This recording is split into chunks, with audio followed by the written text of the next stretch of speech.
हरियाणा की हर अपडेट के लिए बेल आइकन दबाएं और सब्सक्राइब करें STV हरियाणा न्यूज। और देश के बाद अब जरा हरियाणा प्रदेश की स्थिति भी आपको दिखा दें। हरियाणा में कोरोना मरीजों की संख्या 308 हो चुकी है। प्रदेश में आज 7 नए मरीजों में कोरोना की पुष्टि हुई है। 224 लोग ठीक होकर घर लौटे हैं। कोरोना से प्रदेश में अब तक 3 लोगों की मौत हो चुकी है, जबकि प्रदेश में अभी कोरोना के 81 एक्टिव केस हैं।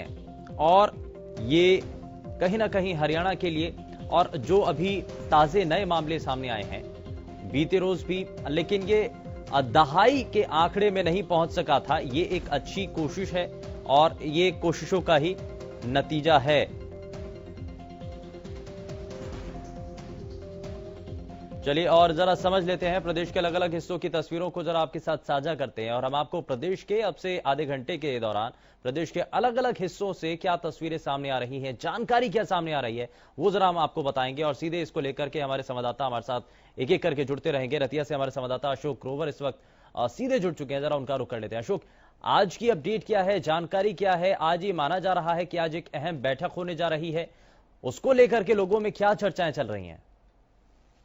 देखिए शुभेंदु, मैं आपको बता दूं कि लॉकडाउन है, जिस तरह आज 35वां दिन है, उसको लेकर लोगों में ये आम चर्चा है कि लॉकडाउन आगे बढ़ेगा, कहां तक जाएगा। हालांकि लोगों का कहना है कि जो देश के प्रधानमंत्री फैसला लेंगे उसमें से वो सहमत है। वहीं मैं आपको बता दूं शुभेंदु की जो लॉकडाउन के दौरान शराब के ठेके बंद हैं, उसको लेकर जो अवैध शराब की तस्करी व लीगल जो कच्ची शराब इस एरिया में बहुत निकाली जा रही है। हालांकि पुलिस प्रशासन इसको लेकर मुस्तैद है, पकड़ी जा रही है, मगर फिर भी अवैध शराब का कारोबार धड़ल्ले से चल रहा है शुभेंदु।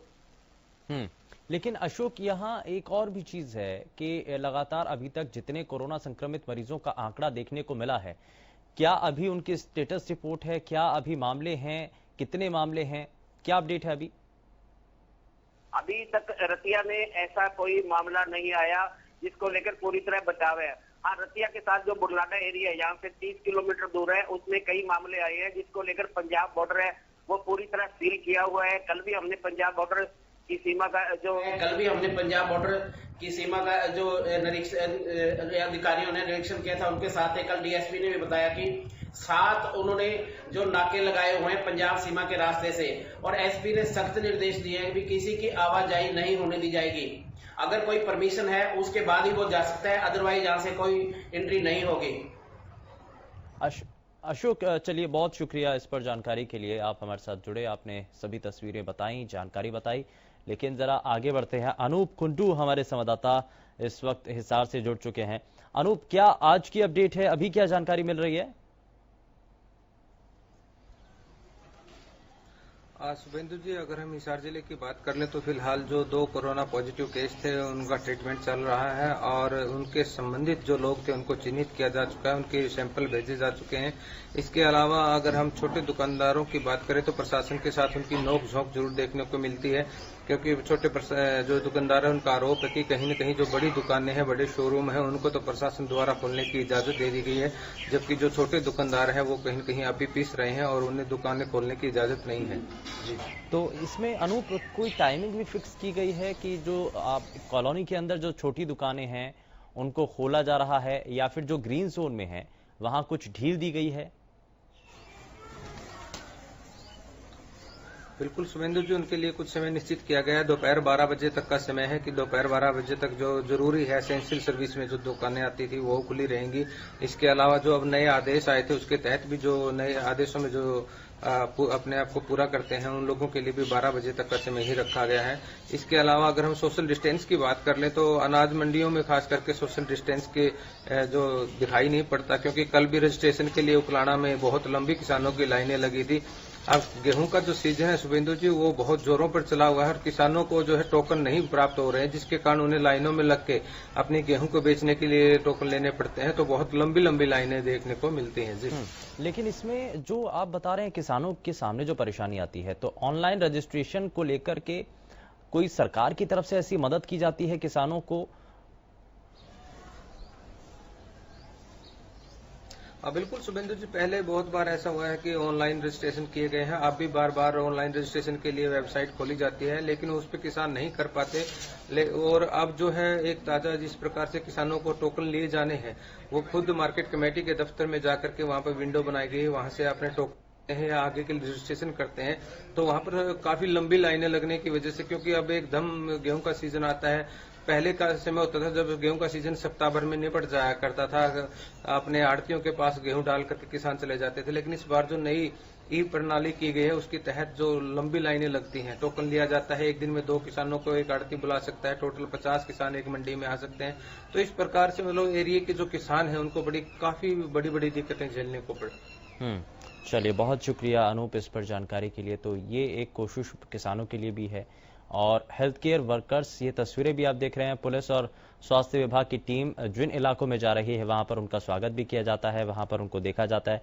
जगदीश प्रजापति कालावली से हमारे साथ सीधे जुड़ चुके हैं। जरा कालावली की तस्वीरें भी आपके साथ साझा कर लेते हैं। सबसे पहले अपडेट जान लेते हैं। जगदीश, आज की अपडेट क्या है? अभी तक क्या कोरोना मीटर कहां तक पहुंचा? अभी तक कितने मामले?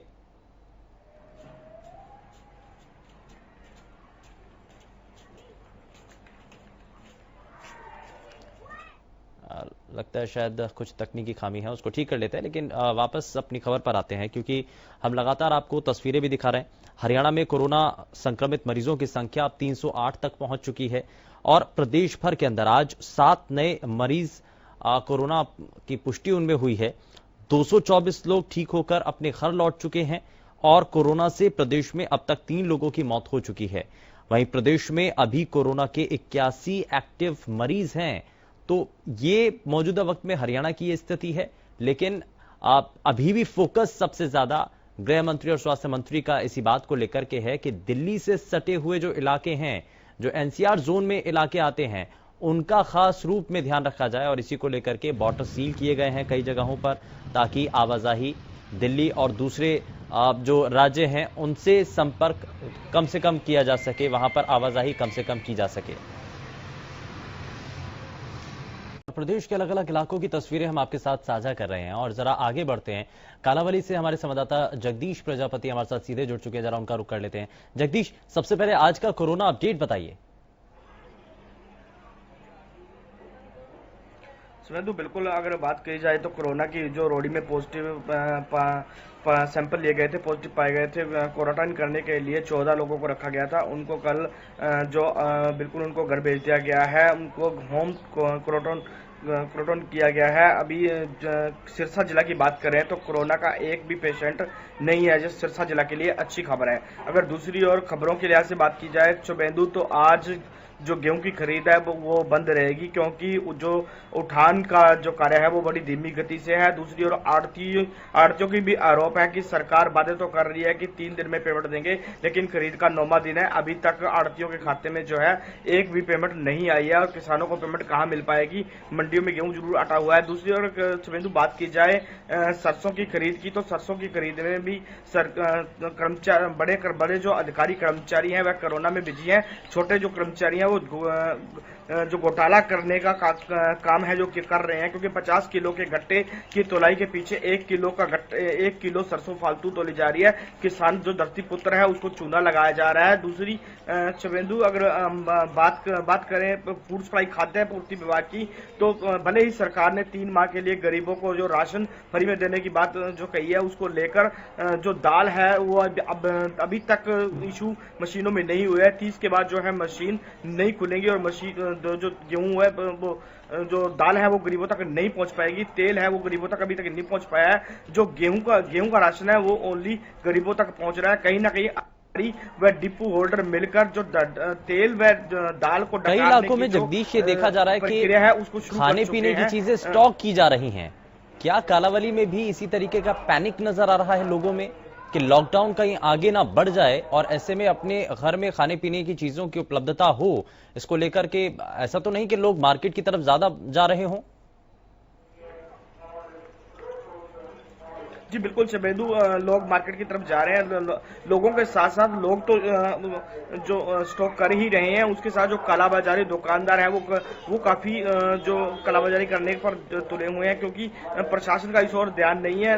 इतना ही नहीं, गुटखा अगर पान बीड़ी की बात की जाए तो कालाबाजारी में सरेआम जो दुगने तिगने रेटों पर बिक रहे हैं, उस पर प्रतिबंध होने के बावजूद भी जो कालाबाजारी करके उसके रेट है काफी बढ़ा दिए गए हैं। अगर शराब की बात की जाए तो शराब की बोतल जो 80 से 100 रुपए बिक रही थी, आज 300 से 350 कालाबाजारी कहीं ना कहीं हर गली मोहल्ले में जो है मतलब हम कहेंगे खुर्दे जिन्हें बोला जाता है, वो खोलकर शराब है जो बेची जा रही है। लेकिन पुलिस प्रशासन की ओर से इन लोगों पर कोई कार्रवाई नहीं की जा रही है। कहीं ना कहीं जो अधिकारी व कर्मचारियों की मिली भगत दिखाई दे रही है कि नशा जो है उस पर काफी है, जो ब्लैक जो बहुत ज्यादा ब्लैक जो हो रही है। जी ठीक है, यानी कि कालाबाजारी भी हो रही है, इसको लेकर भी प्रशासन से सवाल पूछे जा रहे हैं। खैर, बहुत शुक्रिया जगदीश प्रजापति इस जानकारी के लिए। लेकिन ये कालाबाजारी की तस्वीरें हमने इससे पहले तक आपको बताई, लेकिन जरा आगे बढ़ते हैं, कुरुक्षेत्र आपको लिए चलते हैं। कुरुक्षेत्र से हमारे संवाददाता भरत साबरी सीधे हमारे साथ जुड़ चुके हैं। भरत, क्या आज की जानकारी है, क्या आज की अपडेट है? और साथ ही साथ हम ये भी जानना चाह रहे हैं कि मंडियों के भीतर क्या व्यवस्था की जा रही है किसानों के लिए, सैनिटाइजेशन को लेकर के क्या काम किया जा रहा है, सोशल डिस्टेंसिंग का कितना ध्यान रखा जा रहा है?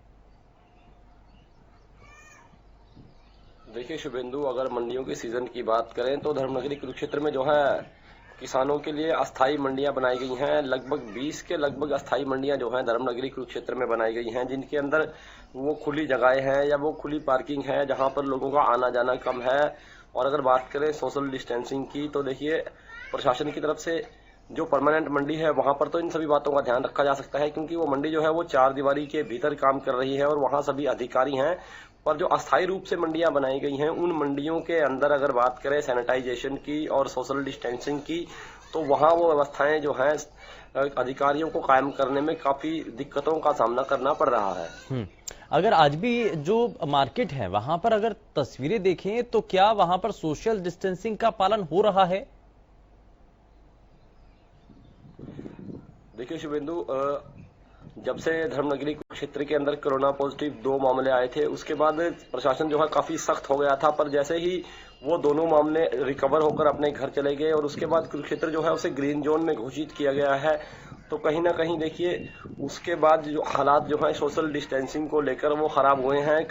भीड़ भाड़ अक्सर अब भी नजर आ जाती है, पर और प्रशासन जो है अब काफी ढील ढाल बरत रहा है इन मामलों में सोशल डिस्टेंसिंग को लेकर, क्योंकि देखिए एक तरह से लोग जो है बिल्कुल बेफिक्र हो गए हैं, क्योंकि उन्हें लगता है कि यहाँ कोई इस तरह का मामला नहीं है, तो इसलिए उन्हें ज्यादा सावधानी पहले के मुकाबले अब नहीं बरती जा रही है और सोशल डिस्टेंसिंग जो है वो कम देखने को मिल रही है और मास्क जो है वो धीरे धीरे लोगों के चेहरे से गायब होते नजर आ रहे हैं।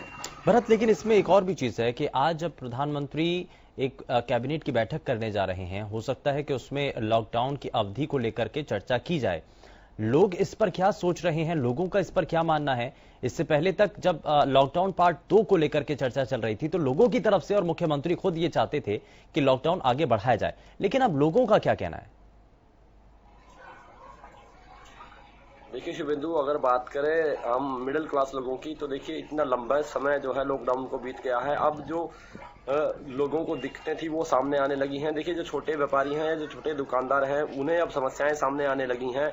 और देखिए खाने पीने का इंतजाम जो प्रशासन की तरफ से पिछले लंबे समय से किया जा रहा था, कहीं ना कहीं उसमें भी अब धीरे धीरे कमी आने लगी है। तो लोग भी चाहते हैं कि उनके जो काम धंधे हैं उन्हें धीरे धीरे खोला जाए। और उसके अंदर अगर बात करें लॉकडाउन बढ़ाने की, तो लोग जो है लॉकडाउन बढ़ाने के पक्ष में जरूर हैं, पर वो उन कुछ शर्तों के साथ उसे बढ़ाना चाहते हैं जिसके अंदर वो अपना जो कामकाज है वो उसे कर पाए। और उन्हें प्रशासन की तरफ से जो हिदायत दी जाएगी, लोगों का साफ कहना ये भी है कि वो उसकी भी पालना करेंगे, पर फिलहाल जो है लॉकडाउन में ढील देनी होगी। और दूसरी तरफ जिस तरह हरियाणा के मुख्यमंत्री ने एक बात कही थी कि जो जिले ग्रीन जोन में है वहां वो खुद भी छूट देने के मूड में है, और धर्मनगरी कुरुक्षेत्र उन 12 जिलों के अंतर्गत आता है जिनके जो ग्रीन जोन में आते हैं। तो कहीं ना कहीं धर्मनगरी कुरुक्षेत्र के लोग भी चाहते हैं कि जो छोटे काम धंधे हैं या जो छोटी उनकी जरूरतों की जो चीजें हैं वो खुलें। हालांकि इनमें भीड़ भाड़ वाली जगहों से लोग अभी भी बचना चाहते हैं और लोग उन्हें बंद रखना चाहते हैं। चलिए, बहुत शुक्रिया भरत इस पर जानकारी के लिए। तो ये वो जानकारी है जो प्रदेश के अलग अलग हिस्सों से सामने आ रही है। आप चाहे कुरुक्षेत्र हो, कालांवाली हो, हिसार, रतिया, इन सभी जगहों से हमारे संवाददाता सीधे जुड़े और प्रदेश के हर एक हिस्से की आप तक जानकारी पहुंचाने की हमने कोशिश की है। फिलहाल के लिए बस उतना ही। नमस्कार।